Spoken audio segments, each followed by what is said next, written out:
Hello everyone, welcome to success tree online portal. तो आज की क्लास हमारी काफ़ी इंपॉर्टेंट होने वाली है, क्योंकि आज की क्लास में मैं आपको बताऊंगा कि क्वांटिटेटिव एप्टीट्यूड को करने के लिए क्या क्या चीज़ें आपको पहले से ही पता होनी चाहिए। ठीक है, किसी भी टॉपिक को स्टार्ट करने से पहले, क्वांटिटेटिव एप्टीट्यूड के किसी भी टॉपिक को स्टार्ट करने से पहले कुछ ऐसे फंडामेंटल्स होते हैं, कुछ ऐसी ज़रूरी चीज़ें होती हैं जो आपको पहले से ही आनी चाहिए, ताकि टॉपिक में जब आप कोई क्वेश्चन सॉल्व कर रहे हो आप उसको इजीली कर सको। ठीक है, तो फंडामेंटल्स को हम कुछ पार्ट्स में डिवाइड करेंगे और एक एक करके हर एक चीज़ हम वो डिस्कस करेंगे जो हमारे लिए क्वांटिटेटिव एप्टीट्यूड में हेल्प करेगी। ठीक है, तो शुरू करते हैं फिर आज की क्लास। तो आज की क्लास में देखो, मैंने मेन हेडिंग जो दे रखा है वो दे रखा है थ्योरी ऑफ नंबर्स। ठीक है, तो थ्योरी ऑफ नंबर्स भी पढ़ेंगे हम इस क्लास में, लेकिन पहले मैं थोड़ा सा आपको एक स्ट्रक्चर बताऊंगा इसकी फंडामेंटल्स की, कि फंडामेंटल्स में हमने क्या क्या चीज़ें पढ़नी होती हैं। ठीक है जी, तो चलिए शुरू करते हैं जी।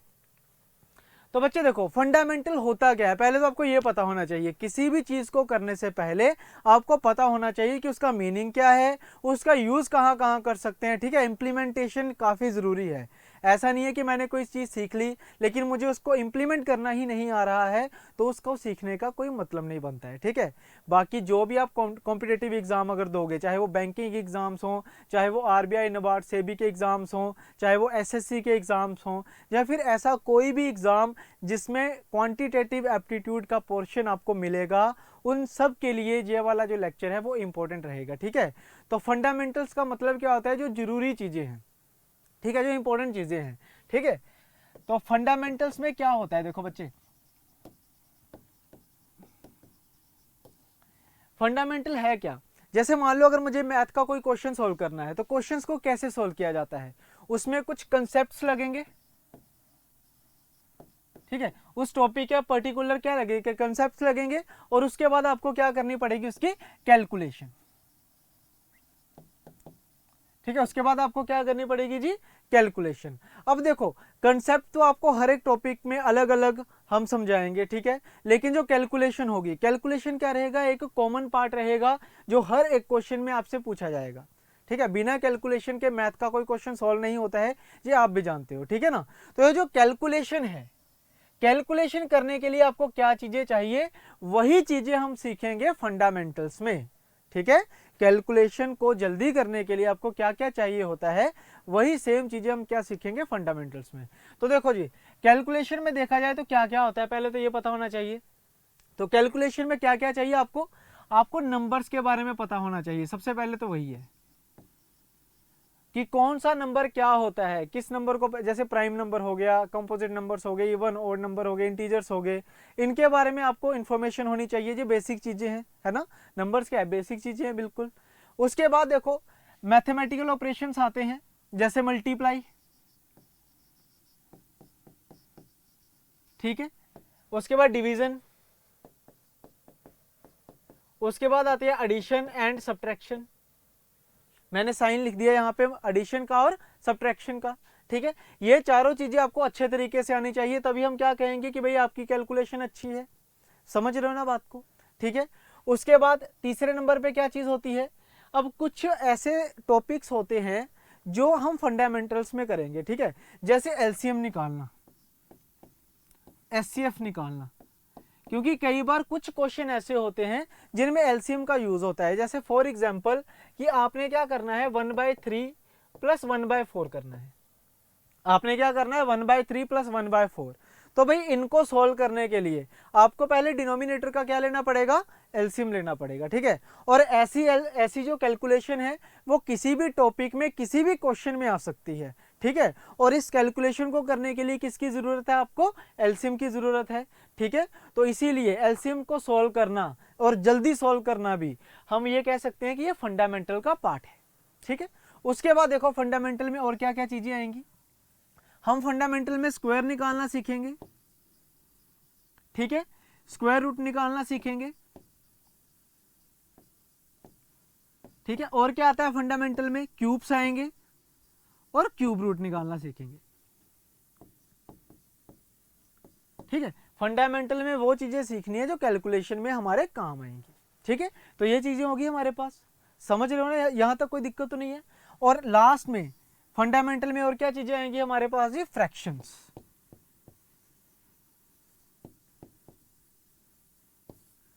ठीक है। लास्ट में हम क्या पढ़ेंगे, फ्रैक्शंस, कि फ्रैक्शंस क्या होती हैं, इनका कहाँ कहाँ यूज किया जाता है इफेक्टिवली। ठीक है, इफेक्टिवनेस के साथ कैसे हम फ्रैक्शंस का यूज करते हैं वो भी हम सीखेंगे।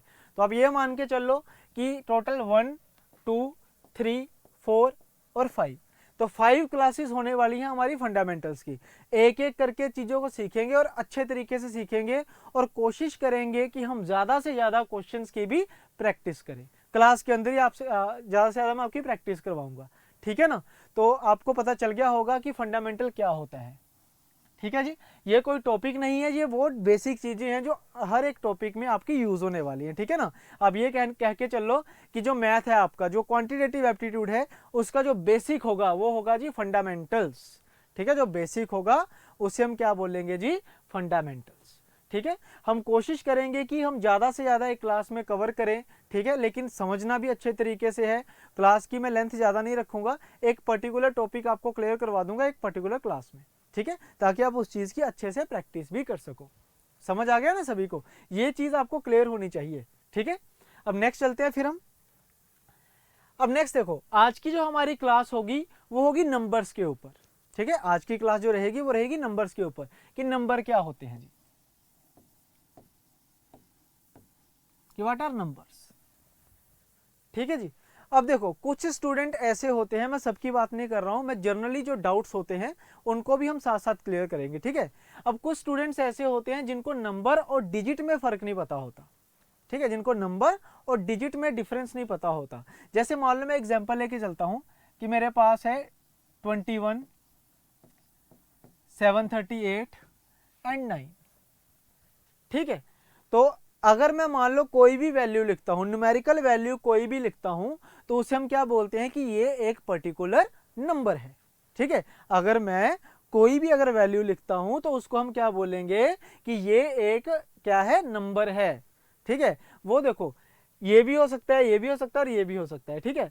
लेकिन अगर मैं इसको फर्दर एक और चीज से एक्सप्लेन करूं, इसी 21 को मैं फिर से अगर एक्सप्लेन करूं, तो मैं ये भी कह सकता हूं कि भाई ये जो 21 होता है ये होता है जी 2 डिजिट नंबर, 2 डिजिट नंबर,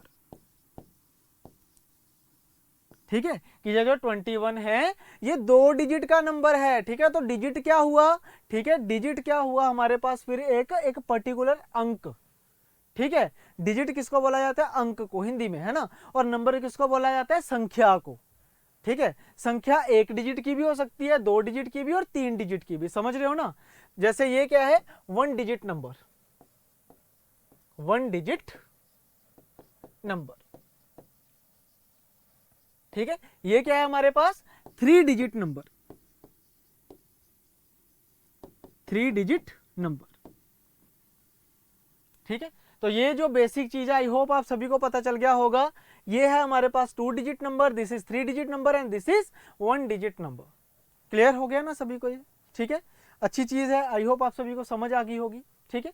अब नेक्स्ट देखो, अब डिजिट्स की अगर हम फर्दर बात करें, आपको पता है 0 1 2 3 4 5 6 7 8 9 ये होते हैं डिजिट, और इन्हीं डिजिट्स को मिला के कभी 2 डिजिट नंबर बनता है, कभी 3 डिजिट नंबर बनता है, कभी 4 डिजिट नंबर बनता है, कभी 5 डिजिट बनता है ना।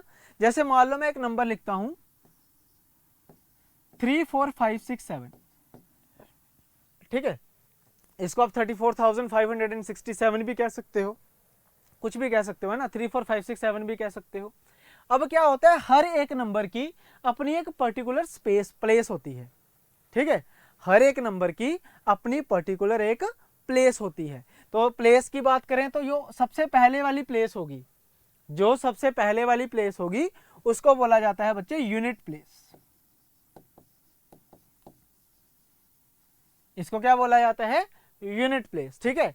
और ये जो दूसरे नंबर वाली प्लेस होती है इसको बोला जाता है 10th प्लेस। अब 10th प्लेस में इसको क्यों बोल रहा हूं, देखो, जैसे मान लो मैं अगर ऐसे लिख दूं, एक एग्जांपल के थ्रू समझो। मान लो अगर मैं ऐसे लिख दूं 24, तो राइट साइड से पहले नंबर वाली प्लेस क्या हो जाएगी, यूनिट प्लेस, जो अभी हमने सीखा है कि ये तो क्या होगी, यूनिट प्लेस होगी। और इस प्लेस को मैं क्या कह रहा हूं, 10th प्लेस कह रहा हूं। अब 10th प्लेस में क्यों कह रहा हूं इसको, क्योंकि ये जो मैंने लिखा है, अगर आप अगर इसको इंग्लिश में बोलने की कोशिश करोगे तो आई होप आप यही बोलोगे ना 24, ठीक है।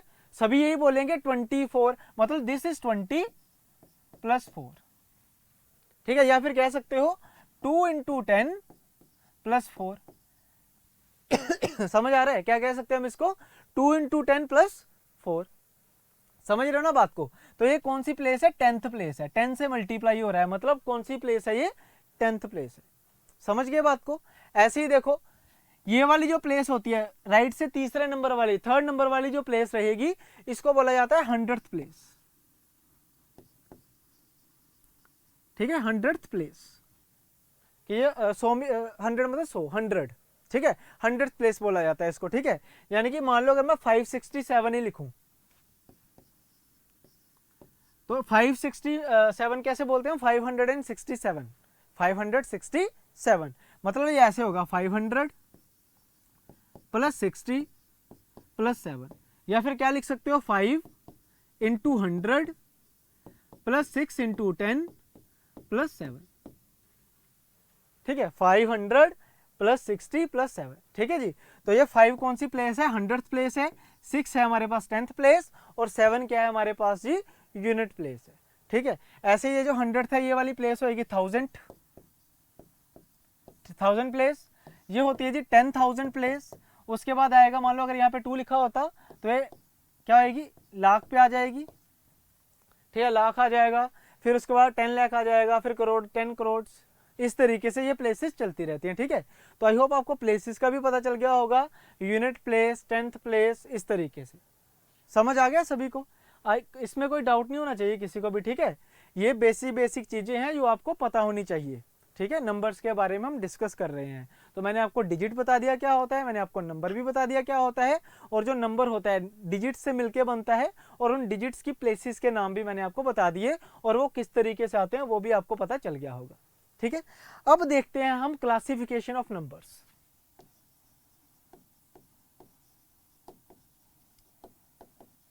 Classification of numbers, classification of number, कि नंबर्स को कैसे क्लासिफाई किया जाता है, ठीक है। जैसे देखो नंबर बेसिकली बेटे दो तरह के होते हैं, दो तरह के नंबर होते हैं, ठीक है। एक होता है हमारे पास रियल नंबर्स, एक होते हैं हमारे पास रियल नंबर्स, ठीक है, और एक होते हैं हमारे पास जी इमेजिनरी नंबर्स।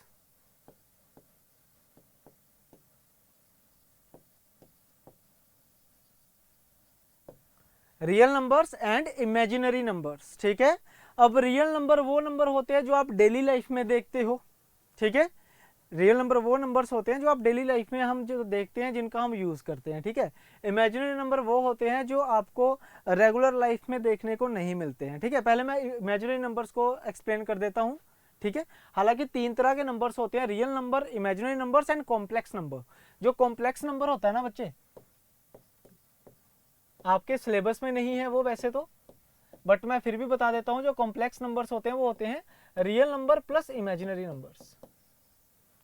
कॉम्प्लेक्स नंबर बोला जाता है real numbers plus imaginary numbers को, जो कि आपका सिलेबस का पार्ट नहीं है, तो उसको आप छोड़ दो, ठीक है। अब देखो इमेजिनरी नंबर्स कौन से नंबर होते हैं, जैसे रूट ऑफ -1, ठीक है, इसको बोला जाता है आयोटा। इसको क्या बोला जाता है, आयोटा। आयोटा का साइन जैसे अल्फा बीटा गामा होता है ना, वैसे ही एक होता है आयोटा, इसको ऐसे लिखा जाता है। और आयोटा की वैल्यू क्या होती है, -1 का रूट, ठीक है। अब देखो आपने 10th तक मैथ किया होगा, जिन्होंने 10th तक मैथ किया होगा उन्होंने तो ये कभी भी नहीं देखा होगा, ठीक है। क्योंकि हम क्या मान के चलते हैं हमेशा कि रूट के अंदर कभी माइनस की वैल्यू नहीं आ सकती है। रूट के अंदर जो स्क्वायर रूट होता है उसके अंदर कभी भी माइनस की वैल्यू नहीं आती है, ठीक है। लेकिन अगर आप मान लो +1 +2 में नॉन मेडिकल पढ़े हो, तो उसमें आपने कॉम्प्लेक्स नंबर एक चैप्टर था वो पढ़ा होगा, ठीक है। और उसमें आपने देखा होगा कि रूट के अंदर भी माइनस की वैल्यूज आ जाती हैं, ठीक है। लेकिन ये क्या होता है, हाई लेवल की कैलकुलेशन करते टाइम आती हैं। जो रियल लाइफ में जो हमारा क्वांटिटेटिव एप्टीट्यूड है, जो अर्थमेटिक होगा, उसमें इनका यूज नहीं होता है, ना ही ये कभी आती है, ठीक है ना। तो ये होते हैं हमारे पास इमेजिनरी नंबर, जो हमने खुद इमेजिन करे हैं क्वेश्चंस को सॉल्व करने के लिए, जो हमने खुद इमेजिन करे हैं, ठीक है। एक्चुअल में ये एग्जिस्ट नहीं करते हैं। समझ आ गया ना सभी को। तो रूट ऑफ -1 क्या होता है, iota, and iota is imaginary number, ठीक है। Iota is imaginary number. जैसे मान लो कल को अगर ऐसे आ जाए 4 इंटू रूट ऑफ -1, तो आप क्या लिख सकते हो, हमारे पास यहाँ पे क्या लिख सकते हैं हम, 4 आयोटा। तो ये क्या बनेगा हमारे पास, एक इमेजिनरी नंबर बनेगा। या फिर आप ये कह सकते हो कि real number into imaginary number क्या होता है हमारे पास, कॉम्प्लेक्स नंबर। ठीक है, कॉम्प्लेक्स नंबर बन जाएगा, समझ रहे हो ना। ये होता है हमारे पास imaginary number, iota square is equal to -1। ठीक है, और किसी भी नंबर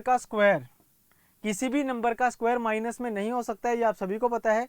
अगर आप -2 इंटू -2 भी करते हो, अब स्क्वायर का मतलब क्या होता है, दो नंबर्स को मल्टीप्लाई करना है, सेम नंबर्स को।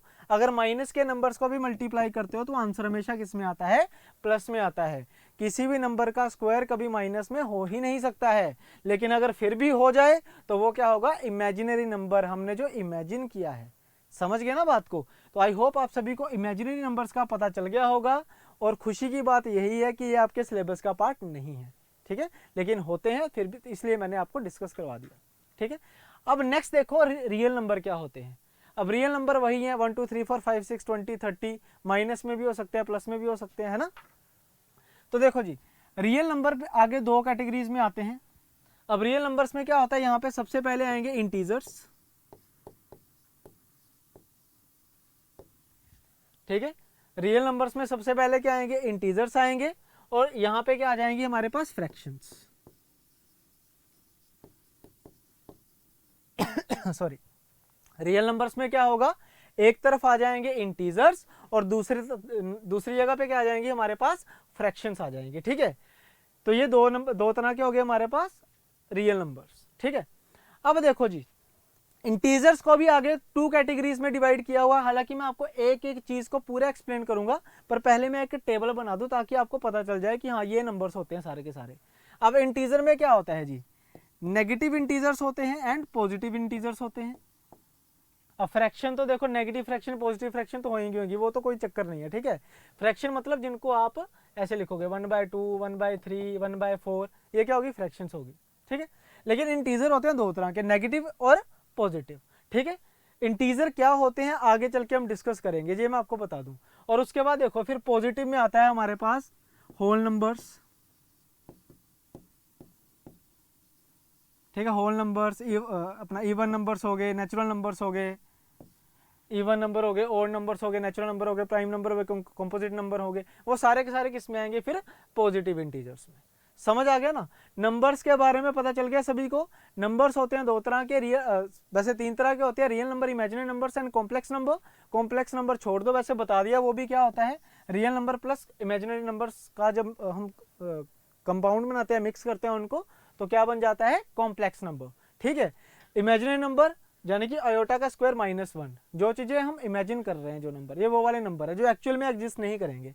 ठीक है, रियल नंबर्स में इंटीजर्स होती हैं, फ्रैक्शंस होती हैं। इंटीजर्स में नेगेटिव इंटीजर्स होते हैं, पॉजिटिव इंटीजर्स होते हैं। और पॉजिटिव इंटीजर्स में आगे आ जाते हैं whole number, even number, prime number, composite number, etcetera. ठीक है, तो आई होप आपको यहां तक समझ आ गया होगा कि किस तरीके से नंबर्स को उसने क्लासीफाई किया है।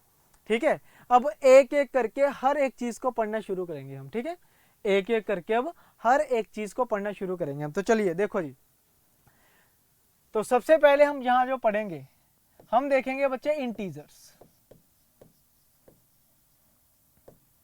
ठीक है, एक एक करके सबको एक्सप्लेन करते हैं, एक साथ करेंगे तो हो सकता है कि आपको डाउट वगैरह रह जाए, तो डाउट वाला काम नहीं करना हमने, एक एक करके पढ़ेंगे। ठीक है जी, तो इसमें क्या होगा, देखो इंटीजर्स में अगर हम देखें तो इंटीजर क्या होते हैं हमारे पास, जो परफेक्ट नंबर होते हैं। परफेक्ट नंबर जैसे 3, 4, 5, 6, 0, 23, है ना, एंड अप टू इन्फिनिटी। मतलब जो फ्रैक्शन नहीं होती हैं, जो प्रॉपर नंबर्स होते हैं, उनको बोला जाता है जी इंटीजर्स।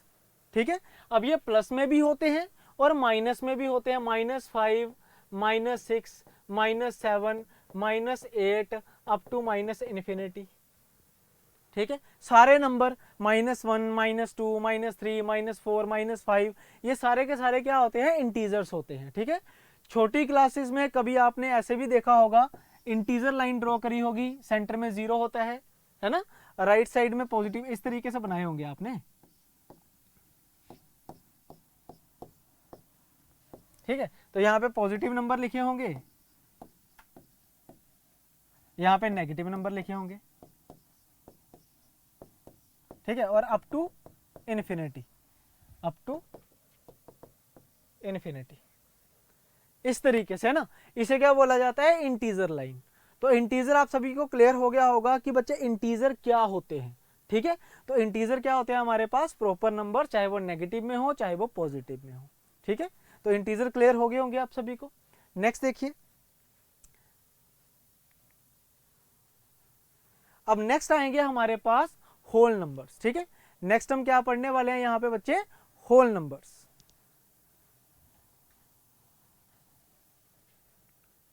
तो चलिए होल नंबर्स क्या होते हैं इनके बारे में थोड़ा सा सीखते हैं हम, ठीक है। मैं यहाँ हेडिंग लिख देता हूं।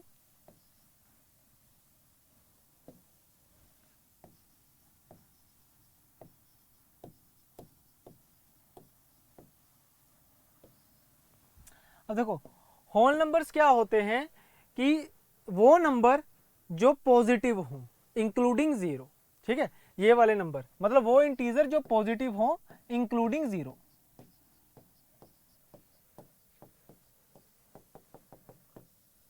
ठीक है जी। मतलब जीरो को अगर आप इंक्लूड कर देते हो तो फिर वो क्या बनेगा हमारे पास, होल नंबर बनेंगे, ठीक है। Every positive integer is whole number, ठीक है। Every positive integer is whole number including zero, ठीक है।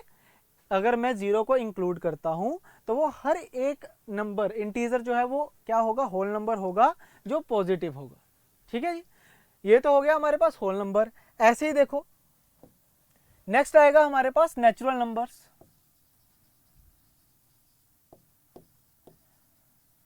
नेचुरल नंबर्स, नेचुरल नंबर्स के बारे में भी आपको पता होना चाहिए क्या होता है जी।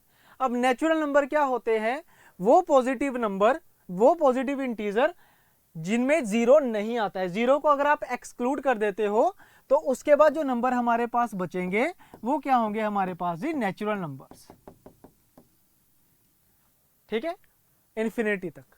समझ आ गया सभी को। अगर आप जीरो को इंक्लूड कर देते हो तो बन जाएंगे होल नंबर, अगर आप जीरो को एक्सक्लूड कर देते हो तो क्या बन जाएंगे, नेचुरल नंबर। और कोई डिफरेंस नहीं है, जीरो का डिफरेंस है बस।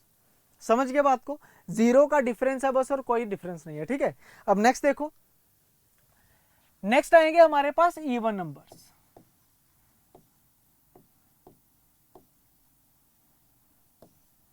ठीक है। एक एक करके सारे नंबर्स के बारे में हम आज डिस्कस कर ही लेते हैं, ठीक है। नेक्स्ट क्या आएंगे हमारे पास, इवन नंबर। अब इवन नंबर वो होते हैं जो नंबर टू से डिवाइड हो जाएं, ठीक है। कोई भी नंबर जो टू से डिवाइड हो सकता है उसे बोला जाता है जी इवन नंबर। जैसे टू हो गया, 4, 6, 8, 10, 12 अप टू इन्फिनिटी, ठीक है। ये क्या हो गया हमारे पास, इवन नंबर हो गए। यहां तक क्लियर हो गया सभी को, ठीक है। ऐसे ही देखो इसके साथ मिलता जुलता एक और नंबर होते हैं हमारे पास, ऑड नंबर्स।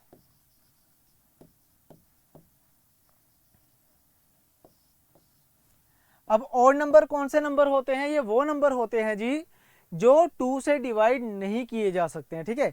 जो नंबर टू से डिवाइड हो जाते हैं उन्हें बोला जाता है जी इवन नंबर, और जो नंबर टू से डिवाइड नहीं होते हैं उनको क्या बोला जाता है जी, ऑड नंबर्स। जैसे कि 1, 3, 5, 7, 9, ये 7 है, 9, 11, 13 अप टू इन्फिनिटी, ठीक है, अप टू इन्फिनिटी। समझ रहे हो ना बात को। ये हो गया हमारे पास जी ऑड नंबर्स, ठीक है। अब देखो जी इवन और ऑड में एक चीज होती है जो आपको पता होना चाहिए, ठीक है। जैसे इवन नंबर मैंने आपको बता दिए, ऑड नंबर मैंने आपको बता दिया। कई बार क्या होता है कि क्वेश्चन एक रेज होता है ना, मोस्ट ऑफ द स्टूडेंट एक क्वेश्चन रेज करते हैं कि what is zero, what is zero, zero क्या है भाई, जीरो इवन नंबर है, ऑड नंबर है, क्या है, ठीक है। तो जीरो के बारे में भी थोड़ा डिस्कस कर लेते हैं ना। आपने सुना होगा कि कई बार स्टूडेंट कहते हैं कि zero is a neutral number, ठीक है। ये ना ही इवन है ना ही ऑड है, ये एक न्यूट्रल नंबर है। तो थोड़ा सा देखते हैं, देखो इसको। मान लो मैंने क्या किया है, एक इंटीजर लाइन बनाई, सेंटर में जीरो होता है, यहां पे आएगा 1, 2, 3, 4, 5, 6 एंड 7 और अप टू जा रहा है जी आगे आगे, ठीक है। ऐसे इधर क्या होगा, -1, -2, -3, -4, -5, -6, -7 और ये आगे जाएगा अप टू इन्फिनिटी। ठीक है, तो ये मैंने ना एक इंटीजर लाइन बनाई है। ठीक है, अब अगर आपसे मैं पूछूं कि बताओ इसमें ओड नंबर कौन से हैं, तो आप क्या बोलोगे कि -7 ओड नंबर है, -5 ओड नंबर है, -3 ओड नंबर है, -1 ओड नंबर है, प्लस का 1 ओड नंबर है, प्लस का 3, प्लस का 5, प्लस का 7 और आगे चलता रहेगा ये। ठीक है, ऐसे ही देखो बच्चे, ये जो हमारे पास ओड नंबर्स आए हैं इन सब में क्या है, 1-1 का गैप है। ठीक है, 1-1 का क्या है, गैप है। सिमिलरली अगर हम बात करें इवन नंबर्स की, तो माइनस का 6 इवन नंबर है, माइनस का 4 इवन नंबर है, माइनस का 2 इवन नंबर है, उसके बाद प्लस का 2 इवन नंबर है, प्लस का 4, प्लस का 6 इवन नंबर है। ठीक है, तो जो हमारे पास इवन नंबर्स होते हैं ना, इवन नंबर्स में भी क्या है, 1 का गैप है। ठीक है, तो देखो जी, -2 और 2 के बीच तो 3 गैप आ गए हमारे पास, है ना। तो अगर मुझे एक का गैप रखना है तो यहाँ पे कहाँ जाऊंगा, मैं 0 के पास जाऊंगा। मैं कहाँ जाऊंगा, 0 के पास जाऊंगा। मतलब इवन नंबर्स का अगर मैं इंटीजर लाइन देखूं तो -6, -4, -2, उसके बाद क्या बन रहा है, 0, फिर 2, फिर 4, फिर 6, फिर 8, फिर 10 होगा। समझ रहे हो ना, यानी कि जो 0 है, ये जो हमारे पास 0 है, ये किसके खाते में आ रहा है हमारे पास जी, इवन नंबर्स के खाते में। ठीक है, तो मैं ये कह सकता हूं कि जो 0 है वो क्या है जी, इवन नंबर है। समझ आया सभी को। अगर इन फ्यूचर आपसे कोई पूछे कि बताओ 0 क्या है, तो आप क्या कह सकते हो जी, कि 0 इज अ इवन नंबर। ठीक है, 0 क्या है, एक इवन नंबर है। ठीक है जी, प्रूफ मैंने कर दिया कि भाई इवन नंबर्स में 1-1 का गैप आता है। तो अगर मैं नेगेटिव से शुरू करके पॉजिटिव तक जाऊं तो 0 किस में इंक्लूड होगा, फिर इवन नंबर्स में होगा। समझ आया ना। लेकिन अगर आपसे पूछे कोई कि इवन नंबर्स क्या होते हैं, तो उस केस में आपने क्या बोलना है, 2, 4, 6, 8। स्टार्ट किससे करोगे, फिर 2 से। ठीक है, अगर आपसे कोई ये पूछे कि बताओ 0 क्या है, तो आप क्या बोलोगे, 0 क्या है, एक क्या है, 0 एक हमारे पास अपना इवन नंबर है। ठीक है, होल नंबर भी है और इवन नंबर भी है।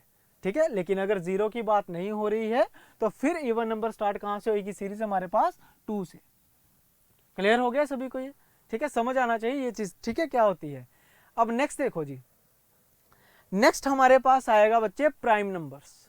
ठीक है, नेक्स्ट क्या आएगा हमारे पास जी, प्राइम नंबर्स।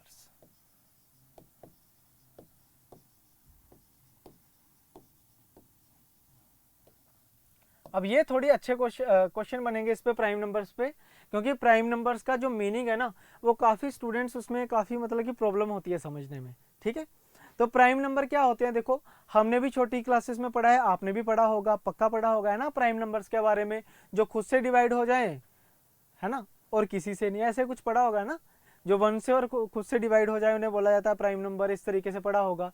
बट इसकी जो एक्चुअल डेफिनेशन होती है वो मैं लिखवा रहा हूँ आपको। इसकी जो डेफिनेशन होती है वो होती है बच्चे, दोज नंबर्स विच हैव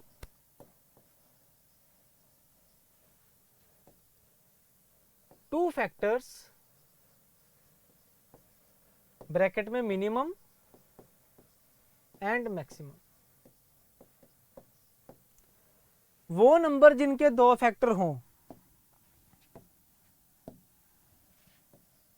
वो नंबर जिनके 2 फैक्टर हों, चाहे वो मिनिमम है चाहे वो मैक्सिमम है, उनको बोला जाता है जी प्राइम नंबर्स। ठीक है, अब फैक्टर्स क्या होते हैं जो हम एलसीएम एचसीएफ में पढ़ेंगे इसको। ठीक है, अभी मैं आपको थोड़ा सा बता देता हूं। जैसे मान लो मेरे पास कोई नंबर है 8, तो इसके कौन कौन से फैक्टर होते हैं हमारे पास, 1 से डिवाइड हो जाता है, 2 से डिवाइड हो जाता है, 4 से डिवाइड हो जाता है और 8 से डिवाइड हो जाता है। ठीक है, तो मैं ये कह सकता हूं कि 8 के कितने फैक्टर है हमारे पास, 4। जो नंबर जिन जिन नंबर से डिवाइड हो जाए, अगर जितने नंबर से वो डिवाइड हो रहा है वो सारे के सारे क्या होंगे, उनके फैक्टर्स होंगे। जैसे 8 के कितने फैक्टर्स हैं बच्चे, यहाँ पे 4। ठीक है, वैसे ही जो प्राइम नंबर होते हैं उनके कितने फैक्टर होते हैं, हमेशा ही 2। कम से कम भी और ज्यादा से ज्यादा भी कितने फैक्टर होते हैं हमारे पास, कितना आंसर आएगा इसका, 2।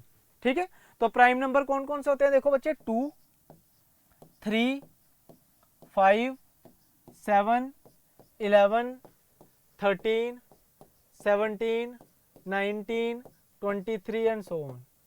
ठीक है, ये वो नंबर हैं जो किसी से डिवाइड नहीं होते। ठीक है, ये वो नंबर हैं जो किसी से भी डिवाइड नहीं होते। तो जो किसी से डिवाइड ना होते हो वो भी क्या होते हैं, प्राइम नंबर ही होते हैं। ठीक है, अब आपके दिमाग में आ रहा होगा कि 1 क्या है, 1 क्या प्राइम नंबर है। अब देखो 1 प्राइम नंबर है या नहीं है, उसको पता करने के लिए मुझे इसका क्या पढ़नी पड़ेगी, डेफिनेशन। और डेफिनेशन क्या कहती है, those numbers which have 2 factors, कि भाई 2 फैक्टर्स होने चाहिए, कम से कम भी और ज्यादा से ज्यादा भी। और 1 जो है वो सिर्फ 1 से डिवाइड होता है। ठीक है, जो 1 है वो सिर्फ 1 से डिवाइड होता है। इसका मतलब क्या है कि इसके 2 फैक्टर्स नहीं है, और अगर इसके 2 फैक्टर्स नहीं है तो ये प्राइम नंबर भी नहीं है। ठीक है, अगर इसके 2 फैक्टर नहीं है तो ये प्राइम नंबर भी नहीं है। समझ रहे हो ना बात को। ठीक है, तो इसका मतलब 1 is not a prime number. Clear, 1 is not a prime number. समझ आ गया सभी को ये। ठीक है, नेक्स्ट चलते हैं। नेक्स्ट हमारे पास आएगा बच्चे कॉम्पोजिट नंबर्स। ठीक है, नेक्स्ट क्या आएगा हमारे पास, composite numbers.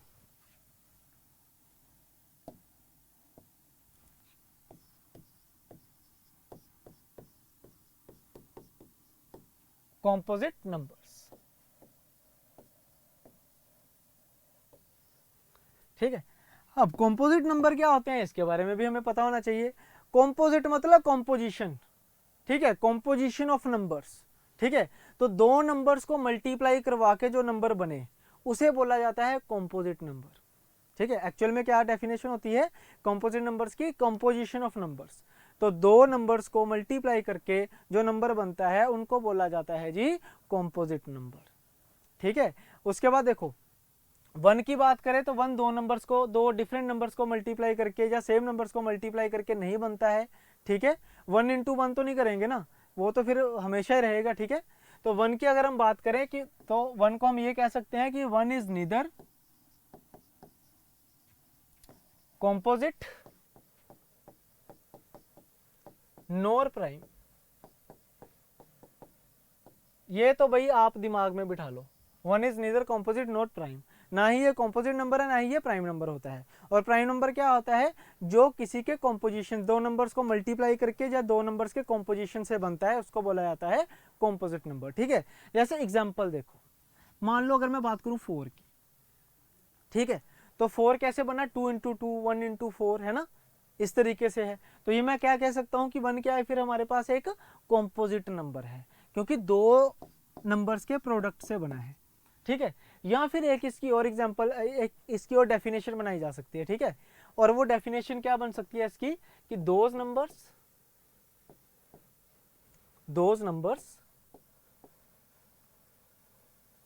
which have those numbers which have 3 or more factors।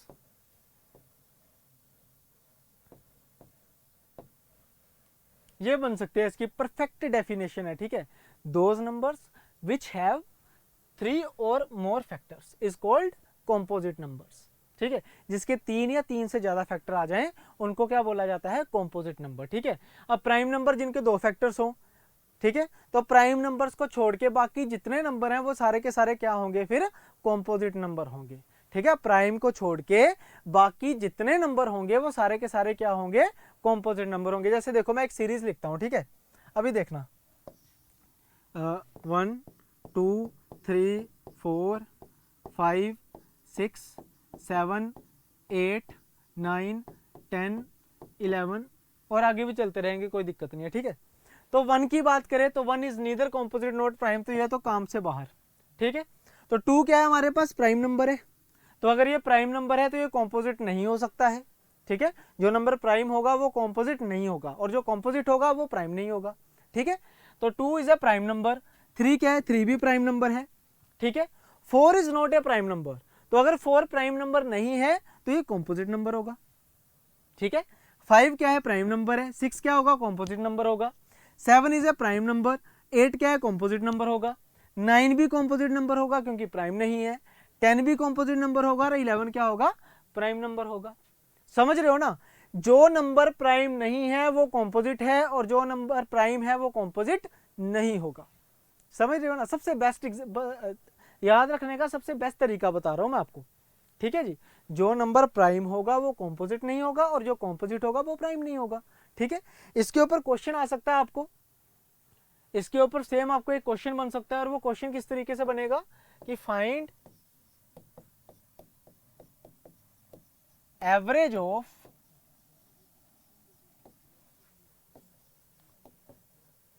First 6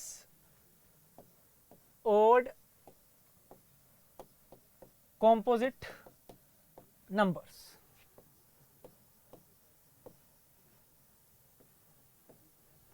find average of first 6 composite numbers, कि पहले 6 कॉम्पोजिट नंबर्स का बताओ एवरेज क्या रहा होगा।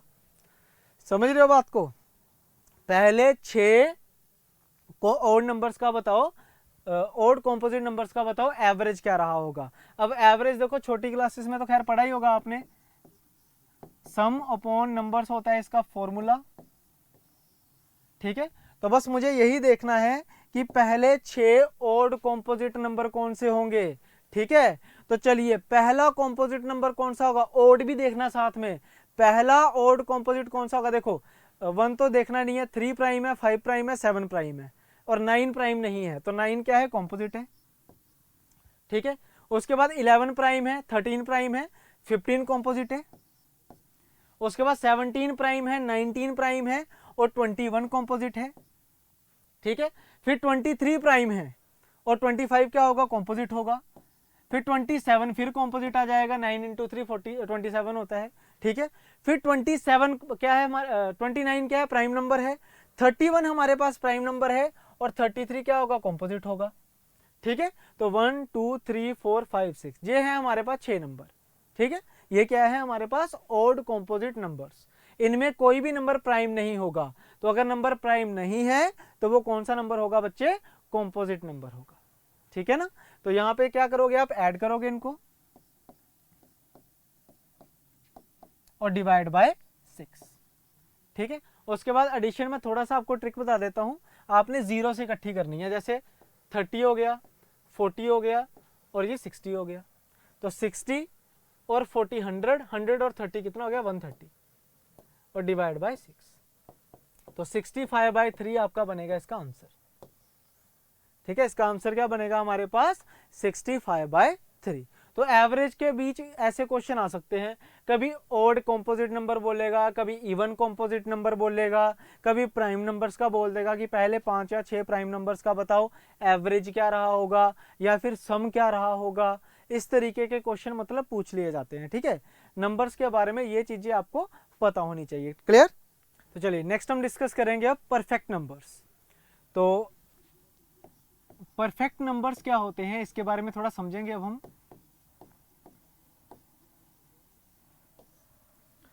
परफेक्ट नंबर क्या होते हैं, देखो हालांकि ये एग्जाम पॉइंट ऑफ व्यू से इतना इंपॉर्टेंट नहीं है, बट फिर भी आपको पता होना चाहिए, हम नंबर्स की टाइप्स पढ़ रहे हैं तो नंबर्स के बारे में आपको सारी इंफॉर्मेशन होनी चाहिए, ठीक है।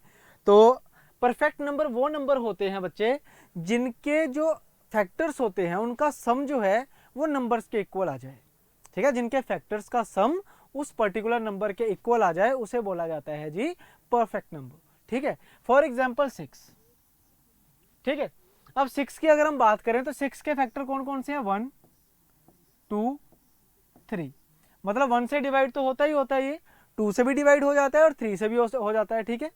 तो अगर मैं इनके फैक्टर्स का सम देखूं तो वो क्या आ रहा है जी, वही पर्टिकुलर नंबर आ रहा है कि नहीं, उनका सम क्या आ रहा है, वही पर्टिकुलर नंबर आ रहा है, समझ रहे हो ना। तो जिनका सम, फैक्टर्स का सम अगर उसी नंबर के बराबर आ जाता है तो उसे बोला जाता है बच्चे जी परफेक्ट नंबर। समझ रहे हो ना बात को, कोई डाउट तो नहीं है किसी को इसके रिगार्डिंग, ठीक है। डाउट होना नहीं चाहिए। जैसे एक और एग्जांपल देखो, मान लो मेरे पास एक नंबर है 28, ठीक है। तो अगर मैं सिर्फ इसके फैक्टर्स देखूं तो 1 है, 2 4 7 एंड 14, तो ये इसके फैक्टर्स है, ठीक है। तो अगर मैं इनके फैक्टर्स का अगर सम देखता हूं, इसके फैक्टर्स का अगर मैं सम देखता हूं तो वो क्या होना चाहिए, 28 के बराबर होना चाहिए। चेक करो है या नहीं, ठीक है। ऐड करोगे तो कितना बन जाएगा, 28। तो अगर किसी नंबर के फैक्टर्स का सम उस पर्टिकुलर नंबर के इक्वल आ जाता है तो हम उस केस में क्या बोलेंगे कि वो नंबर क्या है हमारे पास जी, परफेक्ट नंबर है। समझ गए ना बात को, ठीक है। तो अभी तक हमने क्या क्या पढ़ा है एक बार फिर से डिस्कस कर लेते हैं। हमने क्या पढ़ा था, एक तो फंडामेंटल्स क्या होते हैं, उनमें क्या क्या चीज़ें पढ़नी है, ठीक है, जैसे नंबर्स हो गए, इसके अलावा plus minus multiply divide square square root cube cube root, है ना, एलसीएम एचसीएफ वगैरह, फ्रैक्शंस। उसके बाद आज हमने शुरू किया था नंबर्स, कि नंबर्स कितनी तरह के होते हैं, तीन तरह के नंबर होते हैं, real numbers, imaginary numbers and complex number. Complex number को छोड़ दो, इमेजिनरी नंबर आयोटा वाले नंबर्स हो गए, और जो रियल नंबर्स होते हैं उनके आगे हमने पार्ट करे थे जिसमें हमने क्या देखा था, इंटीजर्स एंड फ्रैक्शंस। इंटीजर्स में कौन कौन से नंबर आए थे हमारे पास, होल नंबर यानी कि 0 1 2 3 4 5। उसके बाद आए थे ये अपना नेचुरल नंबर्स, नेचुरल नंबर्स होते हैं जो 1 से शुरू हो, 1 2 3 4 5 up to infinity. Even numbers देखे थे जो 2 से डिवाइड हो सकते हैं, odd numbers which are not divisible by 2, ठीक है। उसके बाद हमने देखे प्राइम नंबर जिनके दो फैक्टर्स होते हैं, मिनिमम एंड मैक्सिमम, ठीक है। इसके अलावा हमने देखा था कॉम्पोजिट नंबर्स जिनके 3 या 3 से ज़्यादा फैक्टर हो, उन्हें बोला जाता है कॉम्पोजिट नंबर्स। नेक्स्ट हमने देखा था जी यहाँ पे लास्ट में अभी हमने क्या देखा था, परफेक्ट नंबर्स। तो परफेक्ट नंबर क्या होते हैं, जिनके अपना फैक्टर्स का सम उस पर्टिकुलर नंबर के इक्वल होता है, ठीक है। तो आई होप आपको ये क्लास अच्छी लगी होगी। बिल्कुल बेसिक क्लास थी, नंबर के बारे में इंफॉर्मेशन थी, डिजिट्स के बारे में इंफॉर्मेशन थी, ठीक है। तो आज की क्लास हम यहीं पे ख़त्म करते हैं, ठीक है। नेक्स्ट क्लास में मिलते हैं और कुछ ट्रिक्स लेके आपके साथ में आऊँगा, ठीक है, साथ में प्रैक्टिस क्वेश्चन के साथ। तो मिलते हैं नेक्स्ट क्लास में। Thank you very much.